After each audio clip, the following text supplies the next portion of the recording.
Research. The act of investigating and studying materials and sources to establish facts and reach conclusions can be messy, because at its most basic level, you're going to pick up a book, paper, or some other media, and read or otherwise take it in, and then look further for where the ideas presented there come from. In the case of scientific research, this could look like examining how the experiment was conducted and determining if the experiment produced reliable data or not.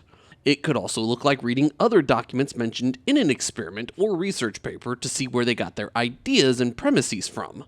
And this process can go really deep, because those documents and experiments might have their own references.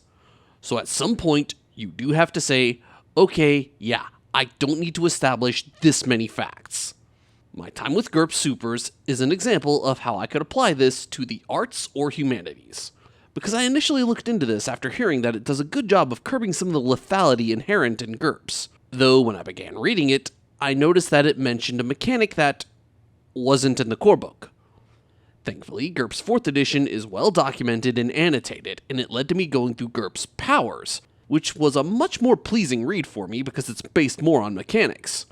And given what GURPS Supers covers in its considerable bibliography, I could do further research still. But at some point, the purpose of the research gets fulfilled and you have to move on. So, with all that said, let's take a little look into GURPS Supers.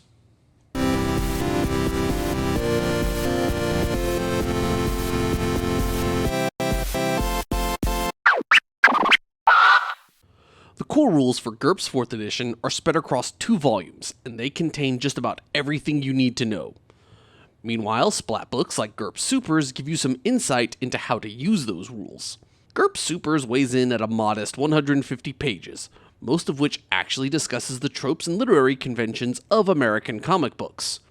And it goes into extravagant detail, which is expected for a medium that's been around for 100 years. The first chapter discusses the history of comic book superheroes and gives a breakdown of the various ways the most common tropes can be applied in not just GURPS, but tabletop RPGs in general. The passages describing how these ideas can apply to GURPS specifically start in the second chapter. One thing I want to bring up starts on page 18. It talks about balancing the game, not in terms of point values, but general capability. The example they give is this. If between 2 characters, one builds on 210 points and another on 375, but they both meet their concept, you can allow that disparity. Because it then pitches that a game can revolve around players coming up with concepts and roles in the fictional world, and then building their characters based on those ideas, points be damned. With this working best if the characters don't overlap too much in what they do. And as unconventional as it is, I can agree with this approach. It's what Exalted does after all. Every Exalt is good within their theme and can have wildly different approaches to the same problem. And if nothing else, bear in mind that it's typically impossible for a character to be in more than one place at a time.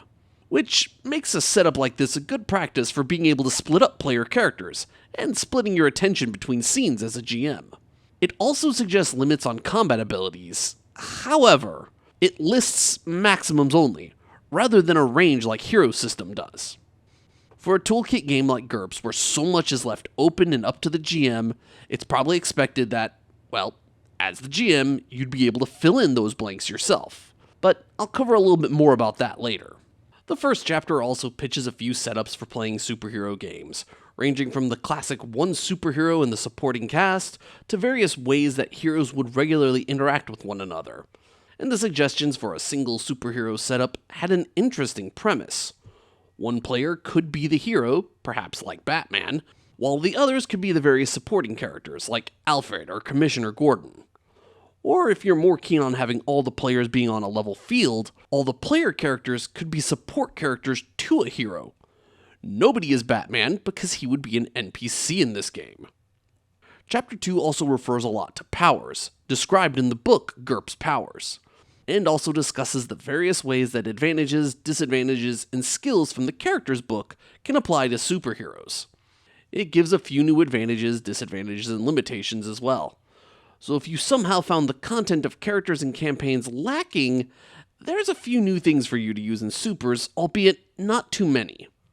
It also gives a little bit more content for powers if you somehow found that lacking as well. And Chapter 2 ends with various superhero templates. Lots of them. It's a list that you'll want to hack down to size, since they have a very broad range of point costs. While some go as high as being in the thousands, they typically range from 250 to 500. Many of these match up with some common comic book archetypes, including one literally called the archetype. This is your template that calls for 1,000 points. And the book admits this is the most powerful template. It is unusual, and special care should be taken when using it. I honestly like to believe that this exists to illustrate how to use GURPS for superheroes, as opposed to something you should actually allow in play. But just in case you're curious, it does include notes on how to use it if you do want to use it in play. Chapters 3 through 5 discuss various conventions and tropes used in comic books and how they might apply to GURPS. This is the sort of thing I had some trouble reading through, to be honest. I'm not too interested in American comics. While I don't have much first-hand experience with them, especially reaching back as far as GURPS Supers talks about, what I skimmed corroborates with everything I've read in the books for Hero System champions. In other words, Hero and GURPS say some of the same different things about the different ages of American superhero comic books and the tropes that they tended to follow. And it also discusses the tropes and how to use the game's rules to cover them. This is one of the things that Big Eye Small Mouth inadvertently borrowed from GURPS, since many of GURPS' writers also did work for Besem. While I like GURPS for being the more robust of the two, this approach of cover a bunch of narrow ideas with specific rule minutiae is something I didn't really find interesting in Besem, and I also don't find it interesting in GURPS. Plus, the wide breadth of information makes it difficult for me to discuss it in a video like this, since I can't concisely go over what all the details are. So just know that there's a small encyclopedia of ideas in these few chapters.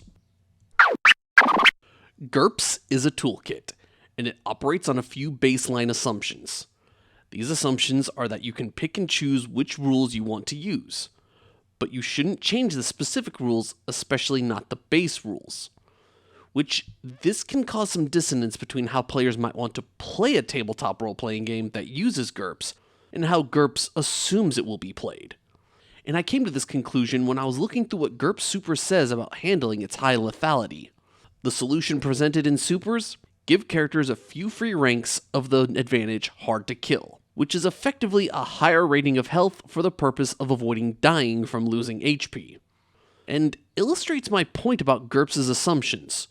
Rather than using the rules differently, Super says to give them free levels of an existing rule. This solution addresses the problem of characters dying in fights, but can still leave battles relatively short when characters are throwing multiple d6s for damage.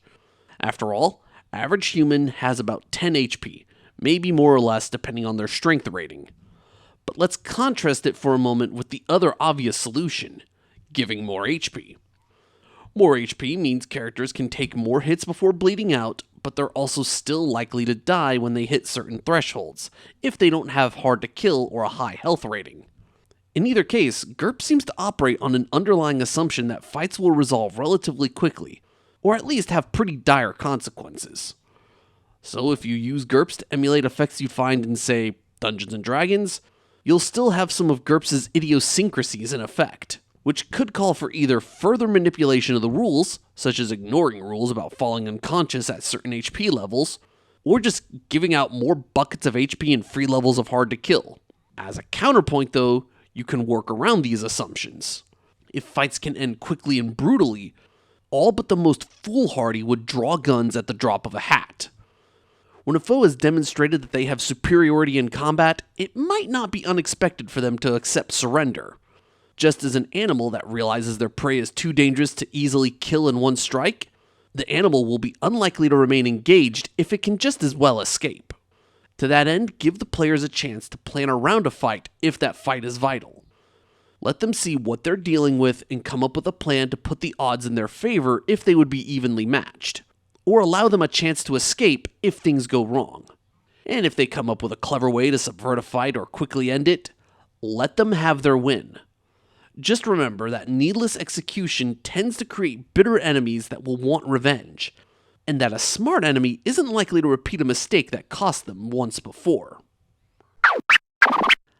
I'll be honest, I thought this book was a little bit disappointing. Though I will be fair to GURPS Supers. I'm not really interested in using tabletop RPGs to replicate American superhero stories. And much of its contents are discussions of what kind of tropes are common in comics, and thus how to use GURPS to recreate those ideas. It's much like the explanations of what is anime found in the likes of Big Eye Small Mouth. I can appreciate these from a posterity perspective. At some point, probably some 50 years or more in the future, when the Mouse Company decides that their superhero franchises are better off only being used as summer blockbuster movies, some turbo dork is probably going to have questions and wonder what things were like in the before time, or why the movies might do certain things that just don't make any sense anymore. Books like this will be a potential record of what once was. Truth be told, I'd appreciate this book more if it had some small cost templates and other tools that are usable out of the box to play GURPS as a superhero game, which is closer to what Champions for Hero System 5e does. As for whether it's worth getting, maybe if you're a die-hard GURPS enthusiast who needs some new ideas, or just want to know the history of comic books. But otherwise, you can safely pass this one on. Thanks for watching. If you found this helpful or interesting, give me a thumbs up like. And if you want to hear more about other esoteric RPG systems or GURPS in general, check out my other videos or consider subscribing. With all that said, I am Aaron Schädel, and I will see you all next time.